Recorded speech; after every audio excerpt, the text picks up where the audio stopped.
warahmatullahi wabarakatuh. Halo teman-teman, bertemu lagi bersama saya Diah Ayu Ambarwati. Dan pada kesempatan kali ini saya akan meresum sebuah buku. Dan saya akan meresum sebuah buku yang berjudul adalah Sejarah Intelektual yang ditulis oleh Leo Agung S. Buku ini ada 8 bab dan di situ saya akan meresum sedikit dari 8 bab tersebut. Nah, sebelumnya teman-teman, ketika kita membaca buku ini, kita akan mengetahui tentang arti sejarah intelektual dan apa arti intelektual bagi kalangan masyarakat atau pembaca. Adapun untuk pembuatan buku tentang sejarah intelektual, bertujuan untuk memperkaya konseptualisasi mengenai sejarah intelektual, terkhusus bagi mahasiswa yang mengambil jurusan sejarah di perguruan tinggi. Ditulisnya buku sejarah intelektual oleh Dr. Andes Leo Agung S. MPD karena didorongnya oleh kebutuhan terhadap referensi tentang sejarah intelektual yang masih langka di pasaran dan memiliki pemikiran, ide-ide atau nilai yang berpengaruh dalam kehidupan masyarakat, berbangsa dan bernegara dari masa dulu hingga masa sekarang. Pembahasan dalam buku sejarah intelektual terdiri dari 8 bab yang dibuka dengan pendahuluan yang akan mencoba membahas bagaimana munculnya sejarah intelektual di Perancis pada abad ke-20 dan tentang bagaimana cara mempengaruhi masyarakat. Adapun bahasan yang ditulis oleh Sartono Kartodirjo adalah mengungkapkan latar belakang sosiokultural pada pemikir agar dapat mengekstrapolasikan faktor sosiokultural yang mempengaruhi. Dengan membaca buku ini, kita tidak mudah jatuh ke suatu pemikiran yang bersifat radikalisme, tapi kita dapat mengambil pemikiran yang penuh dedikasi kepada masyarakat. Ditambahkan lagi menurut Leo Agung, yang mengartikan sebuah arti ideologi ialah pemikiran, ide, nilai-nilai yang mempengaruhi kehidupan masyarakat. Maka sampailah kita pada apa yang disebut dengan ideologi. Di sisi lain, Leo Agung mencoba dan mengajak untuk para pembaca mengetahui tentang arti intelektual dalam berkehidupan masyarakat. Dalam buku yang dituliskan oleh Leo, tersebut menjelaskan dan memaparkan arti dari sejarah intelektual yang banyak dipakai oleh masyarakat, walaupun kebanyakan dari mereka sendiri tidak menyadari dalam melakukan tindakan dalam berpikir untuk berlangsungnya berkehidupan sosial maupun politik. Kemudian pada tahap selanjutnya, kita akan membahas secara informatif sesuai judul dari bab yang diutarakan oleh Leo Agung. Pada pembahasan awal kita masuk pada bab 1 yang menjelaskan awal munculnya sejarah intelektual dan ideologi.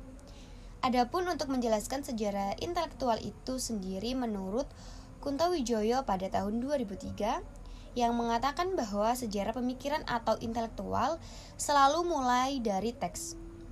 Pada mulanya adalah teks atau dengan ditebalkan oleh Kuntowijoyo sendiri. Karenanya tidak membatasi diri hanya pada pemikiran perorangan dan pemikiran-pemikiran teoritis, tetapi juga pemikiran praktis dari sosiologi pengetahuan, adapun untuk ideologi terkait dengan pemikiran tersebut. Kemudian ideologi secara umum ialah sebagai suatu sistem kepercayaan masyarakat yang berbicara bagaimana seharusnya political world berjalan atau berlangsung. Dengan demikian, ideologi merupakan seperangkat tata nilai yang tersusun secara sistematis, bulat, dan utuh. Demikian pula mengandung yang pertama ada asumsi, yaitu pandangan umum tentang apa yang dianggapnya baik, yang didukung, dianut, dan dijunjung tinggi.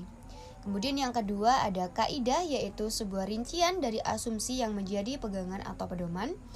Kemudian yang ketiga ada organisasi, yaitu penerapan rincian nilai ke dalam tindakan yang menyangkut kebersamaan tindakan, yaitu ideologi sebagai belief. Sistem mengandung unsur kepentingan, interest, dan cita-cita. Untuk kemudian adapun pembahasan selanjutnya kita memasuki pada bab kedua dan bab ketiga. Apa arti feodalisme dan ideologi tradisional? Feodalisme berasal dari kata feudum atau fief yang berarti barang yang dipinjamkan. Dan biasanya berupa tanah yang umumnya berasal dari raja atau yang sering didengar pada kalangan masyarakat Buddha. Dan sedangkan ideologi tradisional dapat kita lihat dari kita ingat pada zaman kerajaan seperti kerajaan Sriwijaya dan kerajaan Majapahit, yang dimana dalam ideologi tradisional dapat kita lihat pada masa kerajaan antara hubungan patron-klien yang menempatkan seorang pemimpin sebagai patron dan rakyat sebagai klien. Sementara itu untuk lanjut ke bab 3 yang memasuki pembahasan tentang perkembangan pemikiran modern. Dari perkembangan pemikiran modern yang dituliskan oleh Leo Agung, ada 4 orang, yaitu yang pertama ada pemikiran John Locke pada tahun 1632 sampai 1974, di mana John Locke adalah filsuf pertama yang menghimpun secara terpadu gagasan dasar konstitusi demokratis. Pemikiran-pemikirannya memancarkan pengaruh kuat kepada para tokoh Republik Amerika Serikat. Bukan itu saja, pengaruhnya juga kuat merasuk ke dalam kalbu gerakan pembaharuan Perancis. Kemudian John Locke dilahirkan pada tahun 1632 di Wellington, Inggris. Dia memperoleh pendidikan di Universitas Oxford.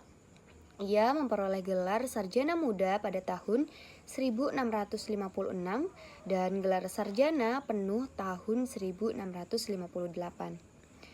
Kemudian ketika ia berumur remaja, ia sangat tertarik pada ilmu pengetahuan dan di umur 36 tahun dia terpilih menjadi anggota Royal Society dan kemudian ia menjadi sahabat kental ahli kimia terkenal yaitu Robert Boyle dan kemudian hampir sepanjang hidupnya menjadi teman dekat Isaac Newton. Kepada bidang kedokteran pun ia juga tertarik dan meraihnya gelar sarjana muda di bidang itu meskipun cuma sekali-sekali saja berpraktik. Kemudian John Locke membuat buku pertamanya adalah yang paling terkenal adalah buku yang membahas tentang esai tentang saling pengertian manusia yang diterbitkan pada tahun 1689. Dalam buku tersebut dikemukakan asal-usul, hakikat, dan keterbatasan pengetahuan manusia. Ide-ide John Locke tersebut pada gilirannya mempengaruhi filsuf-filsuf seperti George Berkeley, David Hume, dan Immanuel Kant.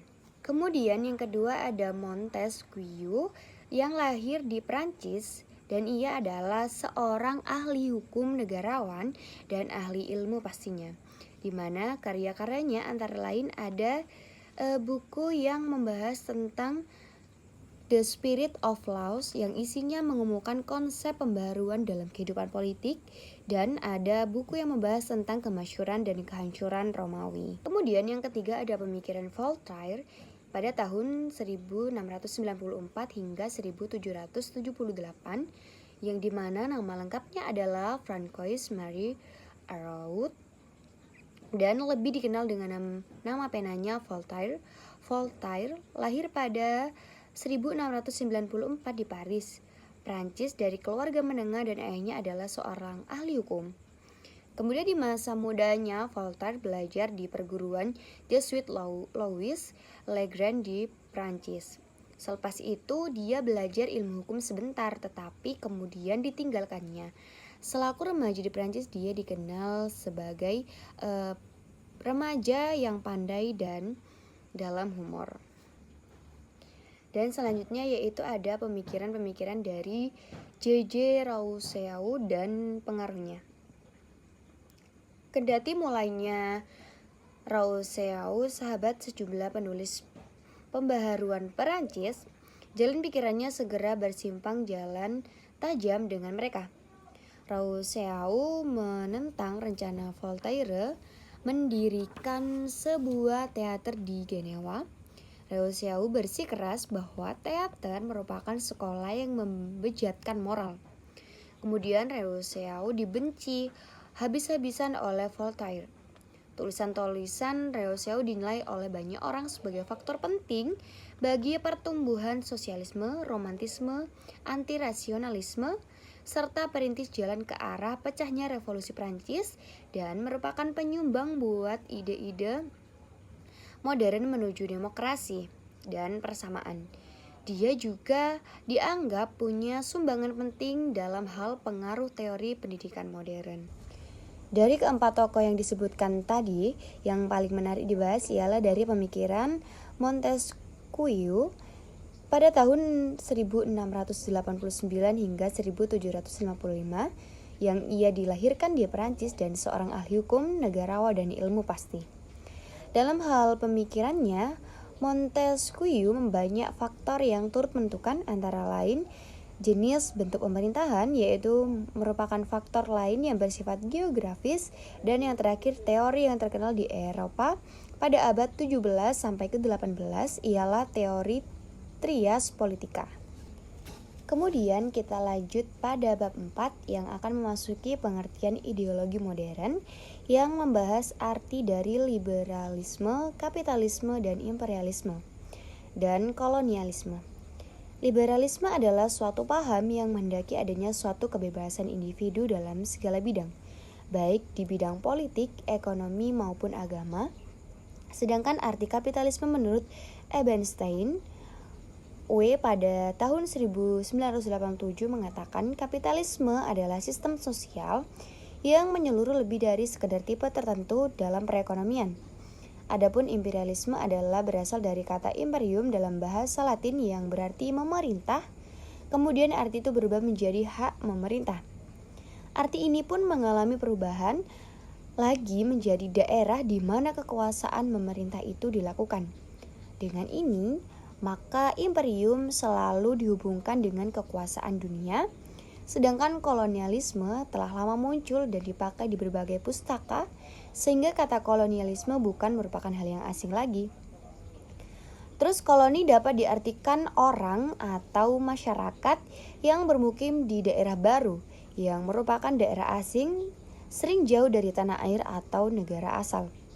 Sementara itu menurut Abdul Ghani, tahun 1984 menyatakan bahwa kolonialisme adalah suatu rangkaian daya upaya suatu bangsa untuk menaklukkan bangsa lain.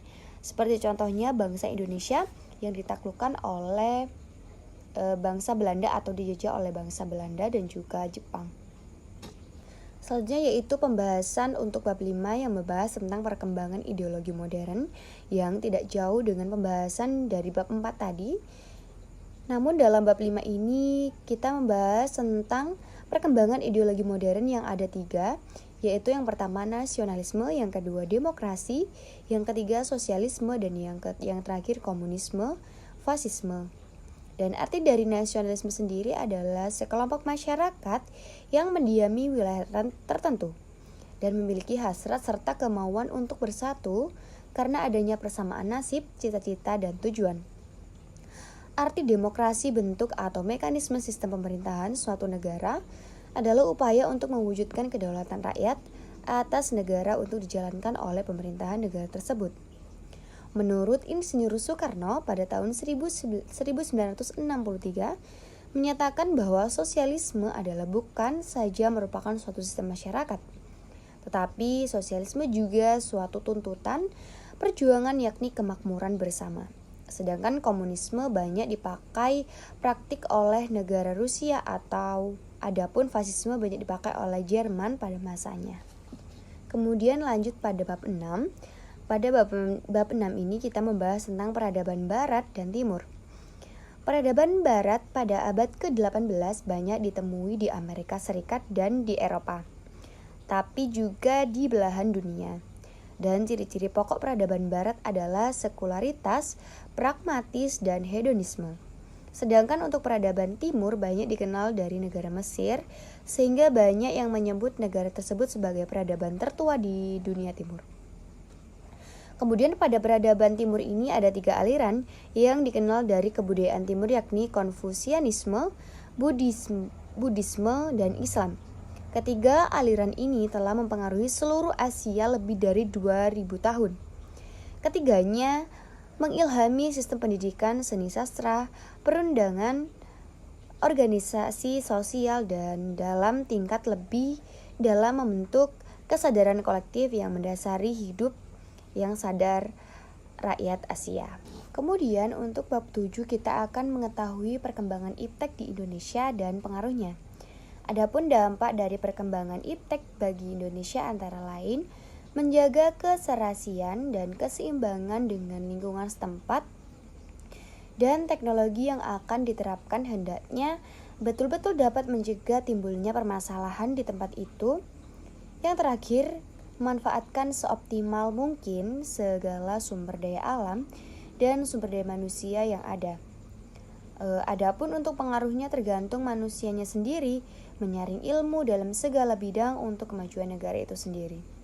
Karena setiap dari perkembangan suatu negara khususnya dalam iptek pada pastinya ada yang namanya baik dan buruk. Selanjutnya sebagai bab 8 atau bab penutup, dengan demikian buku yang dituliskan oleh Leo Agung ini mengartikan bahwa sejarah intelektual adalah sejarah yang mempelajari etos jiwa, ide, nilai-nilai yang mempengaruhi kehidupan manusia atau masyarakat. Kemudian bangsa negara dari dulu hingga sekarang, ideologi atau etos kerja menjadi dasar bagi perubahan dan perkembangan masyarakat, bangsa dan bernegara, sedangkan tujuannya adalah ingin memperoleh gambaran dari wawasan yang luas yang bersifat intelektual. Nah teman-teman, itu tadi adalah pembahasan sedikit mengenai buku sejarah intelektual yang ditulis oleh Leo Agung S. Semoga bisa menjadi sumber pembelajaran atau referensi pembelajaran teman-teman mengenai tentang sejarah intelektual